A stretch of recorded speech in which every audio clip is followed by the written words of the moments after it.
Welcome to the deep dive. Today we're going to get into something incredibly important. It's unsettling for sure, but also, I think, ultimately inspiring.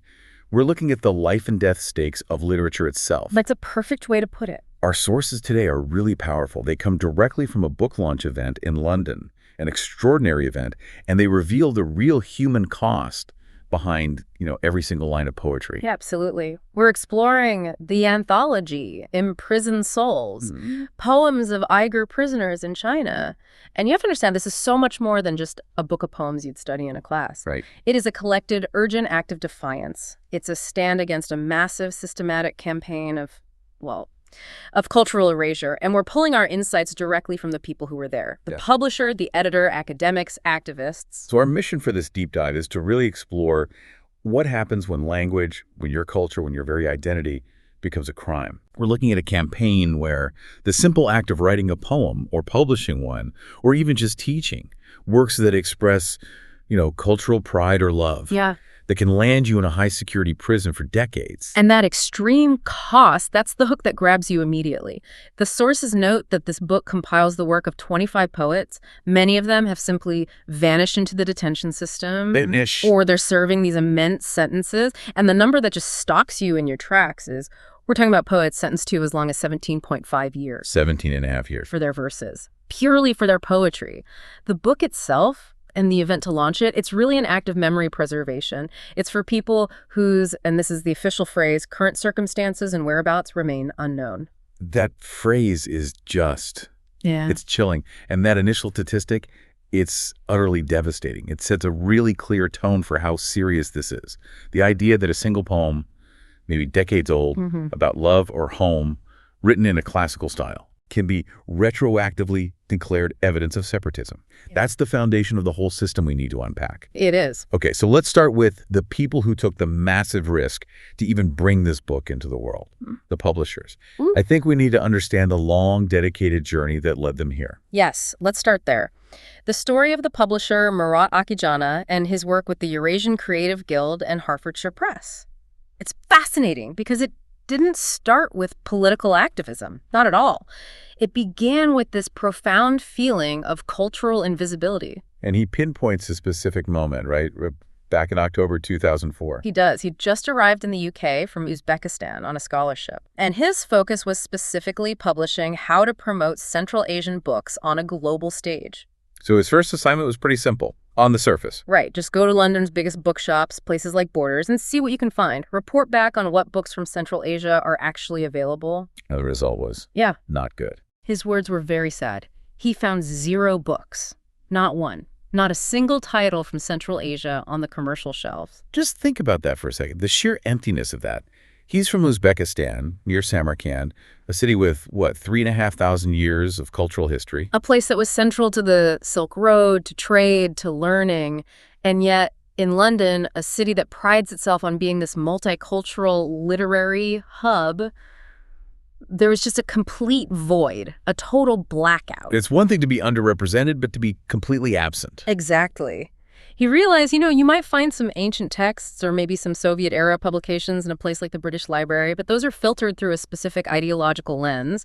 The contemporary, unfiltered original voices of the region, they just weren't commercially accessible. So that disappointment, that became the spark. It became the catalyst for his entire career. He didn't just complain about it. He immediately founded Silk Road Media Company in London in November 2004.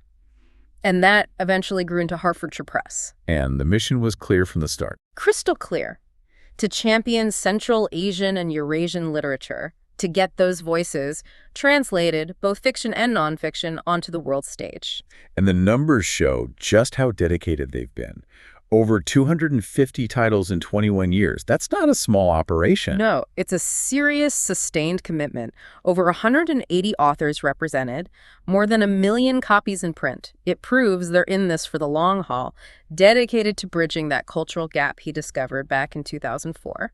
But publishing translated work in the West, even when it's not controversial at all, is Well, it's an economic nightmare. Oh, absolutely. And this is where it gets really insightful, because the publisher pulls back the curtain on the brutal reality of this specific field. He gives a specific number, doesn't he? He does. Foreign books in translation officially account for less than 4% of all book sales in the UK. Less than 4%. It's a microscopic market share. It means every single sale is a hard-fought battle.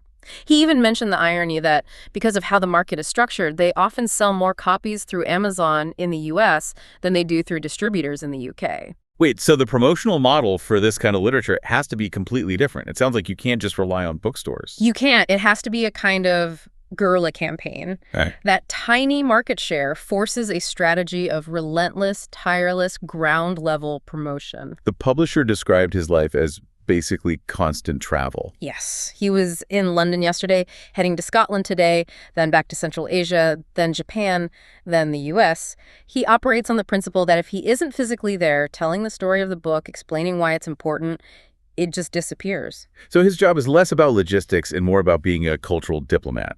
Wow. He's going to universities, talking to professors, teachers, librarians. Convincing them one by one that these books are essential for their collections. His logic is just purely pragmatic.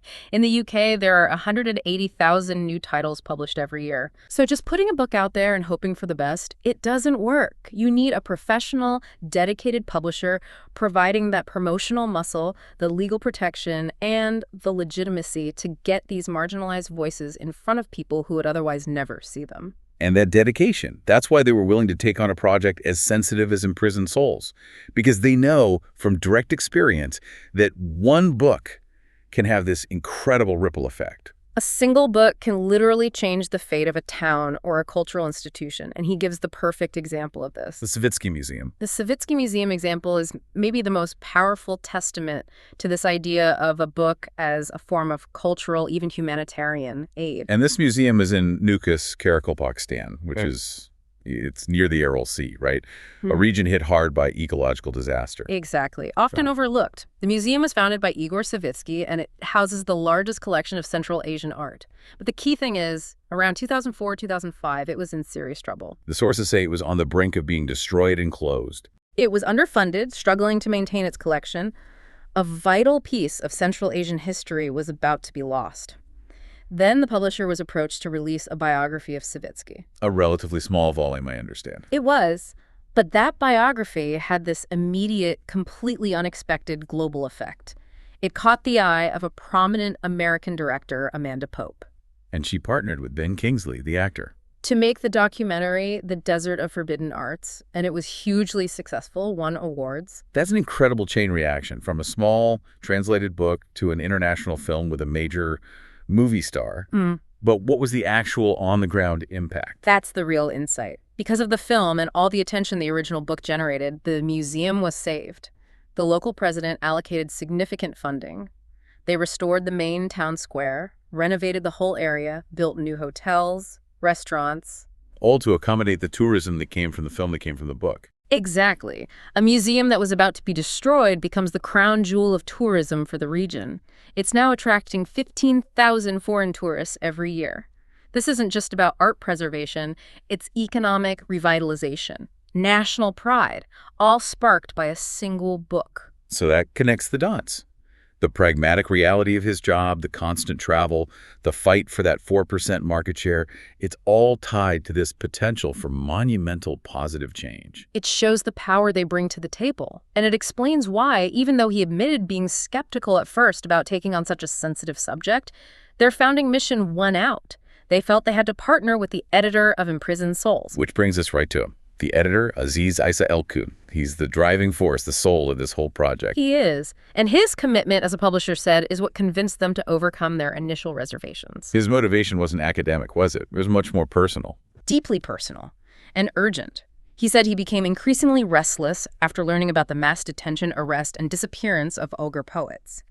He saw that the simple act of writing poetry was now suddenly leading to persecution.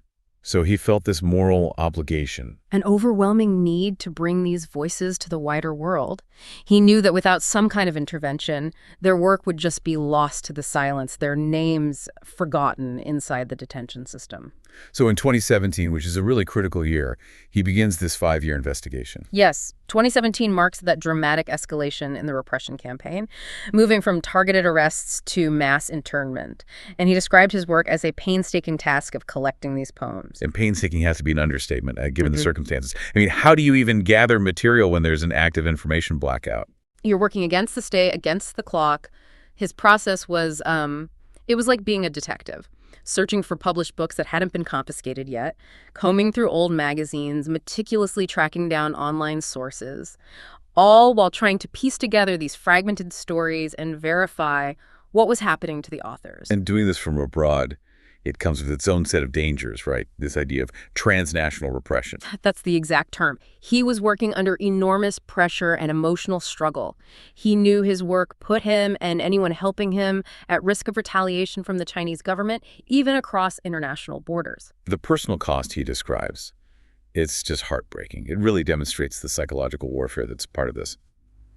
Since 2017, he lost all contact with his family and friends back home. A total communication ban. He was only able to speak with his elderly mother a few times, and even then... It was on a policeman's phone. Yes, via the mobile phone of a Chinese policeman who was monitoring every single word. So a moment of family connection is turned into a state security exercise. The cruelty is just baked into the system. And it went beyond just communication barriers. He shared that in early 2019, his father's grave was cruelly erased by the government. That is such a profound act of psychological violence. It's not just about silencing the living, it's about systematically erasing the memory and the continuity of the dead. A grave is an anchor, isn't it? To memory, to identity. It is. And by destroying that physical marker, the state is sending a clear message. We control everything, the past, the present, even the memory of your lineage.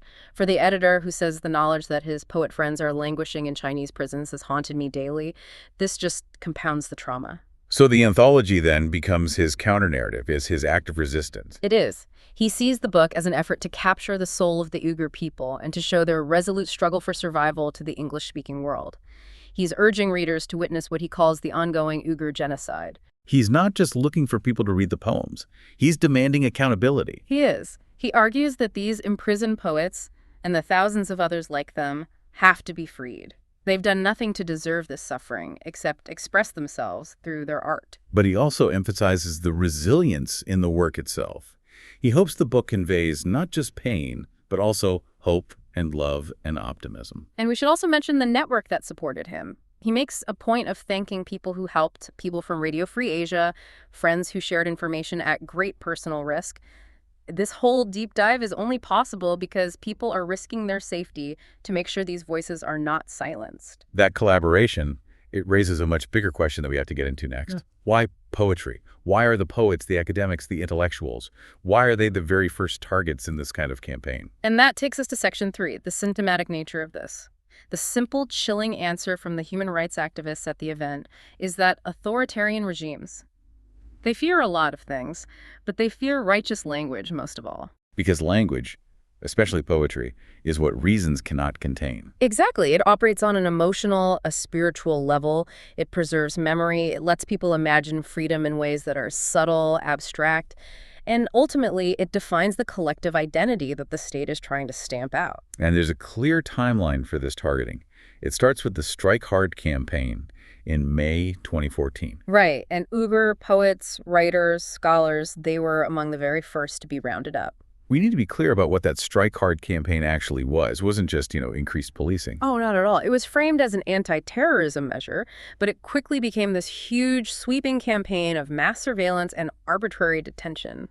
The goal was chillingly strategic: to systematically silence an entire generation of thinkers. So it's not just about locking up people who dissent. No, it's about severing the link between the Uyghur language and its speakers. It's about making the very act of participating in your own culture unsafe. As one speaker put it, it's an assault designed to arrest the Uyghur heart. If you take away the storytellers and the scholars, the next generation has no way to connect to their own history, their own culture. And the evidence for this cultural erasure is just overwhelming. And it's so insidious. The state didn't just go after new, provocative writings. They retroactively criminalized things that were once legal and even state-sanctioned. Some material that was completely fine one day becomes evidence of a capital crime the next. Precisely. Uyghur language textbooks that were used in primary and middle schools for decades, approved by the state, were suddenly rebranded as symbols of extremism or separatism. So teaching your own language to children, using books the government itself provided, suddenly becomes a crime against the state. Yes. Culture itself is weaponized as evidence of guilt. It completely destroys any stable ground for civic life. If the rules can change retroactively, fear becomes the only guiding principle. And this targeting went all the way to the top, didn't it? Yeah. The most influential figures in Uyghur intellectual life. It did. These high-profile arrests were meant to send a very powerful message. We should probably name some of them because it shows the scale of the devastation. Yes, let's detail some of those cases. There's Dr. Rahila Dawood, a renowned folklorist. There's Tashpolat Piep, a university president. Ilham Toutbi, the economist who won the Sakharov Prize. Kahar Zunun, a respected medical scholar, and the popular singer Ablajan Awud Ayub. Targeting a folklorist like Dr. Dawood. That's so telling. Her entire life's work is collecting and preserving the traditional stories, the songs, the culture of a people. You're essentially trying to erase the memory banks of the entire culture. And Ilham Toutbi, the economist, he was a moderate, wasn't he? He was. He won the Sakharov Prize for freedom of thought because he advocated for dialogue and minority rights within the existing legal framework. By disappearing him, the state sent a signal that even moderate legal expression of ethnic identity was off the table. So each name's a tragedy, but together they represent the systematic decapitation of an entire intellectual class. And the outcome for many of them is just devastating. They're sentenced in secret, disappeared without trial, or maybe the worst humiliation of all, they're forced to recite political loyalty slogans instead of their own poetry. Which makes it clear this isn't really about religious extremism, despite the official claims. Not at all. What you find in the poetry is their humanity, the value of their culture. So the goal is simply the eradication of a specific cultural identity by eliminating its foundational voices. It's the ultimate repressive playbook. But as the editor said, even under that kind of pressure, the human spirit insists on speaking. And that brings us to the poems themselves. That defiant language is the heart of the book. Absolutely. Let's dive into section 4, the art of defiance. Yeah. This is where you really see the stark emotional contrast between the deeply human content of the poems and the severe political charge they carry. Right. As one of the contributors at the launch noted, this is clearly not a collection of, seditious political poetry. It's not about religious extremism or calling for revolution. Instead, it's filled with classic literary themes. Love, sorrow, deep nostalgia, and this quiet, intimate pride in identity. Reading them is defined as an ethical act, a refusal to surrender, a declaration that these people existed, they felt, they wrote. And the themes are deeply rooted in Uyghur literary history. A primary one is this idea of suffering and longing for a lost beloved. Yes, and that's often expressed in classical forms, like the ghazal. Can you explain the ghazal form for us? It's a technical term, but it sounds important here. Of course. The ghazal is an ancient poetic form. It has its origins in classical Persian literature, and it's absolutely central to the Uyghur literary tradition. It's a lyric poem, usually made of rhyming couplets. And the themes are usually about what? Traditionally, it deals with things like unattainable love, spiritual longing, separation, mystical pain. It's very formal, often quite philosophical, and it comes from a deep well of literary culture. So what's fascinating is how that traditional language of suffering gets a new, heartbreaking political meaning in this context. Exactly. Traditionally, the lost beloved in a ghazal might be God, or a spiritual concept, or a person you can't be with. But today, when the poet is in prison or in exile, you can't help but read that longing as a longing for the lost homeland, for a lost family, for a culture under attack. The personal pain and the national struggle just completely merge. The poets use a lot of symbols from their tradition. Nature, right? Mountains, rivers. Yes, the mountains, the rivers, the snow. These are powerful, unchanging symbols of the Uyghur homeland. They also draw on Uyghur myths, historical heroes. And it's not all sorrow. The editor mentioned there's also satire. Yes. Sharp, subtle criticism. For instance, Abdul Rashid Burki's poem, I've Done My Duty as a Dog, was described as having sharp criticism, beautifully done. It's a way of masking a potent political message in a seemingly harmless form. Let's get into the case studies. I think they provide the most direct emotional connection to the injustice here. Let's start with Gonisa Iman, who wrote under the name Gulken. Gonisa Iman was a literature teacher, a mother of two. Her background is exactly what the state was targeting. someone dedicated to passing on cultural knowledge to the next generation. And she was sentenced to that staggering 17.5 years. For separatism, a charge applied directly to her poems. And she was a master of the classical ghazal form, showing how deeply she was rooted in that literary tradition. The poem of hers that was read at the launch, Nameless, is a real testament to defiance. And where it came from is crucial, isn't it? It is the ultimate proof of persistence. Nameless was reportedly smuggled out from prison in 2021. From there, it spread like wildfire across Uyghur social media. Just the fact that it made that journey from a high-security prison to the world stage, that tells you so much about the internal resistance. The risks people are willing to take. And the poem itself, what does it convey? It's this incredibly raw expression of resignation about her own fate, but her focus is completely on her children and her community. She knows she might never be seen again, so she uses the poem to give them a sacred task. She tells them not to weep for her. Do not shed tears in sorrow to remember me. Do nor let your faces grow pale for my sake. And then comes the truly heartbreaking instruction. The act of cultural delegation. Yes. She concludes, I entrust 2 stars to you for my sake. Shower them with your love. And those 2 stars, they're her children, left motherless because of a political sentence against her writing. That is the essence of defiance. She's using her last smuggled words to ensure her children are raised not just by family, but by the entire Uyghur community. It's an act of profound trust, a refusal to let the state completely erase her. And another poet they highlighted was Abdul Rashid Burki, a distinguished academic, a literature professor. He was sentenced to 13 years. So again, not someone on the fringes, someone established, educated, well-traveled. Exactly. And his poem, A Long Night Between Us, which was published in 2016, it's almost prophetic. It speaks to the suffocating atmosphere of that time, even before the mass detentions peaked. What are the themes in that poem? It's about a consuming darkness, about distortion, about not being able to recognize things anymore. That sounds like the surveillance state we talked about earlier, where no one can trust anyone. He captures it perfectly. He writes, This night does not feel as usual. It masquerades as daylight. You cannot discern who is who or what lies beyond the veil. That language speaks to a psychological state where reality itself is being warped by suspicion. The darkness isn't just a metaphor. It's the political shadow hanging over everything, making it impossible to know who is who. And that final line, there is still a long night between us, published just a year before the editor even started his investigation.